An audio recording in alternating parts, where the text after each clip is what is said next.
Hello, I'm Philip Stoughton. I'm on the Co-Young booth at Apex 2024 and I'm joined by Teresa Huber from Intervala. Teresa, great to see you again. Last time we met it was at your very impressive factory. I really enjoyed that. I just really wanted to update on where we've been in that last 6, 7, 8 months since we last spoke. It's been an interesting time economically. It remains interesting. We're in an election year, so lots of change. What are you seeing in terms of demand from your customers? Is there a softening, or is it, you've been growing for some substantial time, is it still moving forward in the right direction? It is, yeah. We're not seeing really any substantial softening from our customers, but I think that's because the markets they serve are somewhat insulated from, I would say the standard economic impacts.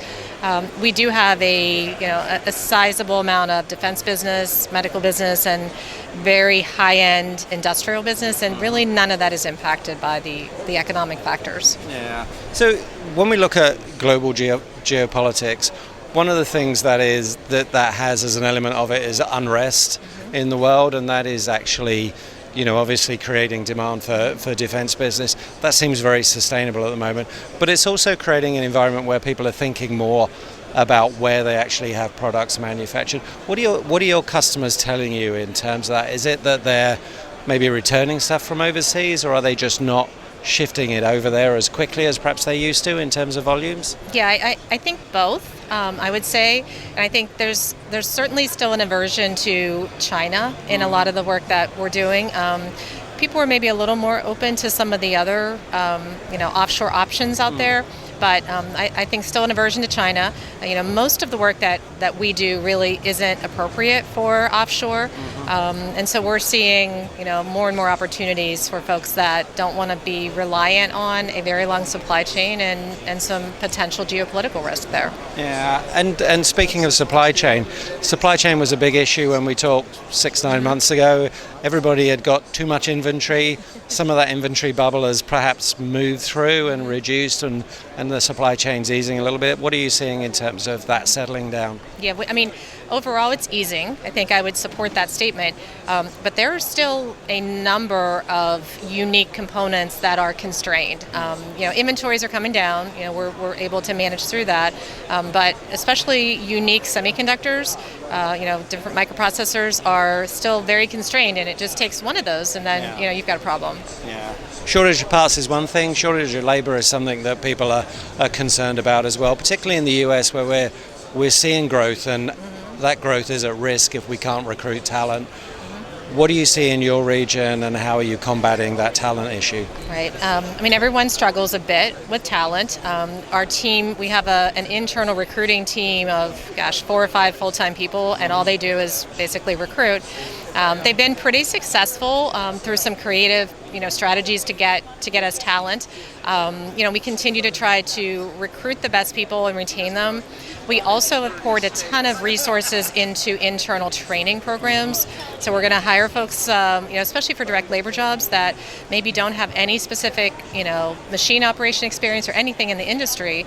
And we're developing our own internal training programs for them, as well as technicians, to be able to really, troubleshoot, do testing, things like that. So all of those programs are being developed, some in conjunction with a local university. Yeah, and do they come out with some level of qualification from the work they're doing with you? They do, yeah. So they can be kind of certified, if you will, more of an internal certification, and then we're working on an option with the university that they could actually become degreed as a result of that as well. Okay, that's really interesting. And we talked a little bit off camera about maybe widening the pool of recruits and thinking about diversity in the workforce. Tell me what your strategy is relating for that. I know you've got some programs in place already. We do. We do a lot of work, again, with the local educational institutions, trying to encourage especially more women to enroll in STEM type, majors in college, or get involved in manufacturing, get involved in engineering, things like that. So that's kind of a major push for us, is to try to partner with organizations that can help move that forward. We also have something going at our Pennsylvania plant that allows folks that are on the spectrum to be able to come into our facility and do kind of hands-on work for us on products to be able to deploy their skills in a way that's helpful for us as well. Yeah, it's really interesting to have a workforce that actually reflects the consumer base as well. So you're bringing in all of that diversity and presenting them with opportunities. One of the things that I've found with the recruiting process, particularly with students, is they have a perception of what manufacturing looks like. Right. When you get them in the factory, there's a bit of a eureka moment because it's actually a much more pleasant environment than they expected, and actually more interesting for them. Are you able to get students to come through and look at the state-of-the-art factories that you have? Yeah, we do a lot of that, absolutely. Because when they come in, you're right, their perception of manufacturing still, I think, dates back to the ages when it was dirty and hot and all those things. And our factories are none of that anymore. So there are, again, a lot of programs that we partner with other organizations with. There's one local in Pennsylvania that does something called What's Cool About Manufacturing. Mm-hmm. They partner with middle schools. We do that every single year. We get another group in. They make a video. It's out there, it's published, and then they can spread that around to their friends and say, hey, it's actually really cool. Go see what they do. Yeah. And when you look at, last question, when you look at an election year, obviously there's a little bit of a, I don't know, it's almost like a lot of things get put on hold for election year because it seems to take so long.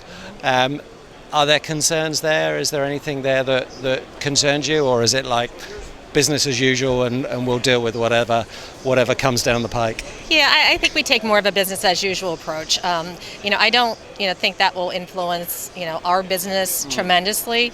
The defense piece of our business, right? I mean, sometimes that's viewed as up in the air depending on who wins the election, which party. But what we're seeing with the conflicts in the world is there's a need for the products that we're manufacturing to support our troops, and so I don't expect that to change. No, I think that remains fairly consistent. And the other thing that seems consistent in the industry is there's always a disruption, whether it's supply chain, whether it's something else, and you've got to be agile enough to deal with it. That's right. That's what we do best. Absolutely. Teresa, thanks for your time. Pleasure to talk to you, and always, Philip. Look forward to seeing you next time. All right.